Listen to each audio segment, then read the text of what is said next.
నియోజకవర్గంలో ఏలూరు మున్సిపల్ కార్యాలయం వద్ద జనసేన పార్టీ ఆధ్వర్యంలో ధర్నా చేపట్టడం జరిగింది. ప్రధానంగా ఈరోజు రాష్ట్రంలో, దేశంలో, ప్రపంచంలో కరోనా ఎఫెక్ట్ ప్రజలందరూ అల్లాడుతున్నటువంటి సమయంలో ఈ రాష్ట్ర ప్రభుత్వం కొత్తగా ఏదైతే ఆస్తి విలువను బట్టి, వాల్యూస్ని బట్టి పన్ను విధించేటువంటి చట్టం 2020గా మొన్న అసెంబ్లీలో ఆమోదించి మరి శాసనమండలిలో చర్చించినప్పుడు కూడా చట్టాన్ని తీసుకొచ్చి ప్రజల మీద రుద్దాలని చెప్పి మరి ఆ చట్టాన్ని తక్షణమే రద్దు చేయాలని.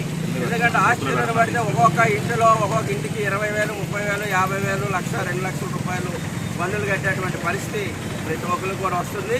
ఆస్తి వాల్యూస్ని బట్టి చూసినప్పుడు మరి ఇంతకుముందు ఆ స్థలంలో ఎంత ఇల్లు ఉంటే ఆ ఇంటికి పన్ను వేశారు. ఇప్పుడు ఆ స్థలం ఇంటికి కలిపి వాల్యూస్ని బట్టి పన్ను వేసేటువంటి సిస్టాన్ని ఏదైతే తీసుకొస్తా ఉన్నారో ప్రజలందరి మీద కూడా ఇది భారం పడేటువంటి పరిస్థితి ఉంది కనుక తక్షణం ఈ చట్టాన్ని రద్దు చేయాలని చెప్పి జనసేన పార్టీ నుంచి డిమాండ్ చేస్తూ ఉన్నాం.